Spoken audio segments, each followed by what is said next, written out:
আসসালামু আলাইকুম, welcome back to my channel. আশা করি আপনারা সকলে ভালো আছেন, আল্লাহর রহমত এবং আপনাদের দোয়ায় আলহামদুলিল্লাহ আমিও ভালো আছি। আজকের রেসিপিতে থাকবে মিক্স ঘুগনি।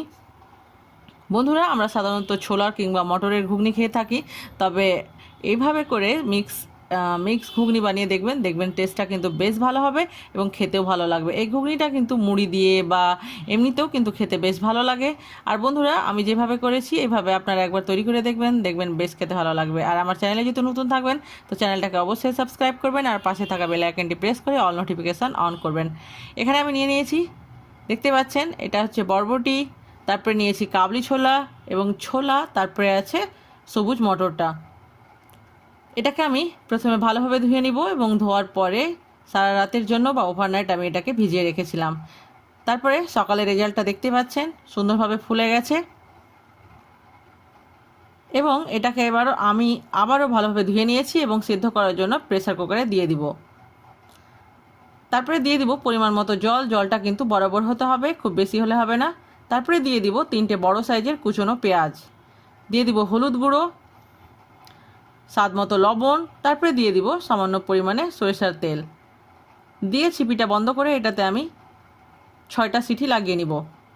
তবে আপনারা চেক করে নেবেন, যদি আপনাদের ঘুগনিটা সেই পর্যায়ে সিদ্ধ না হয়ে থাকে তাহলে আবারও কিন্তু 4টে সিটি লাগিয়ে নেবেন। গ্যাসটা বন্ধ করে দিয়েছি এবং চেক করে নিব যে ঘুগনিটা কী অবস্থায় আছে।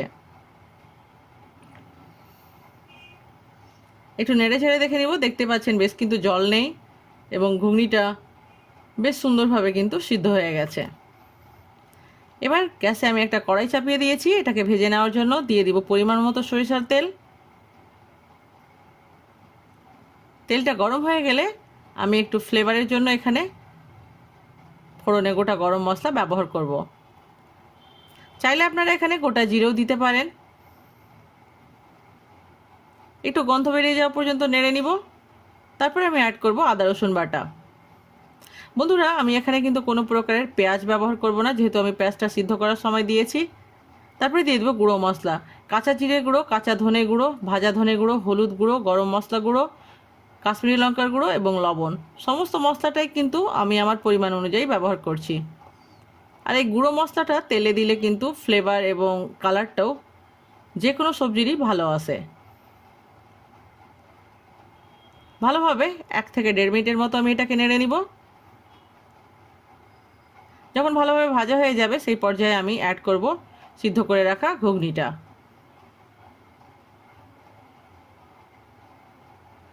বন্ধুরা, পেঁয়াজটা সিদ্ধ করার সময় দেওয়ার কারণে কিন্তু এর টেস্টটা বেশ ভালো আসবে। আর আপনারা একবার তৈরি করে দেখবেন, খেতে কিন্তু খুব ভালো লাগবে।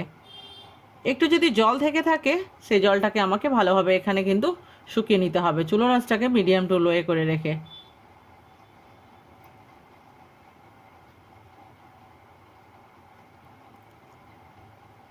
বন্ধুরা, এই পর্যায়ে কিন্তু আমি কোনো ঝালের জন্য লঙ্কার গুঁড়ো বা লঙ্কা বাটা ব্যবহার করিনি, চাইলে আপনারা সেটা অ্যাড করে নিতে পারেন।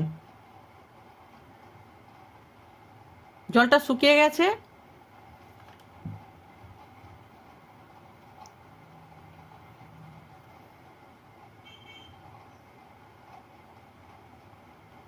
যখন পুরোপুরিভাবে জলটা শুকিয়ে যাবে সেই পর্যায়ে কিন্তু আমি ঝালের জন্য এখানে কাঁচা লঙ্কা কুচি ব্যবহার করব। বেশ খানিকটা দিয়েছি, এটা কিন্তু মুড়ির সঙ্গে টেস্টটাও বেশ ভালো আসবে এবং ঝালটাও কিন্তু খুব সুন্দর লাগবে। চাইলে আপনারা এই পর্যায়ে কিন্তু ধনেপাতা কুচিও ব্যবহার করতে পারেন। এই পর্যায়ে আমার কাছে ছিল না বলে আমি সেটা অ্যাড করিনি, তবে আপনাদের কাছে থাকলে অবশ্যই অ্যাড করবেন, দেখবেন টেস্টটা কিন্তু বেশ ভালো লাগবে। অলমোস্ট হয়ে গেছে, এবার আমি এটাকে পরিবেশন করব। বন্ধুরা, আমার এই রেসিপি আপনাদের কাছে কেমন লাগলো অবশ্যই আমাকে কমেন্ট করে জানাবেন। আর আমার যে কোনো রেসিপি নিয়ে কোনো কোয়েশ্চেন থাকলে কমেন্টে লিখতে ভুলবেন না। আমার সঙ্গে অতক্ষণ থাকার জন্য অসংখ্য ধন্যবাদ। ভালো খান, সুস্থ থাকুন, আপনাদের দোয়ায় আমাকে মনে রাখবেন। আবারও দেখা হবে নতুন কোনো একটা রেসিপির সঙ্গে। আল্লাহ হাফেজ।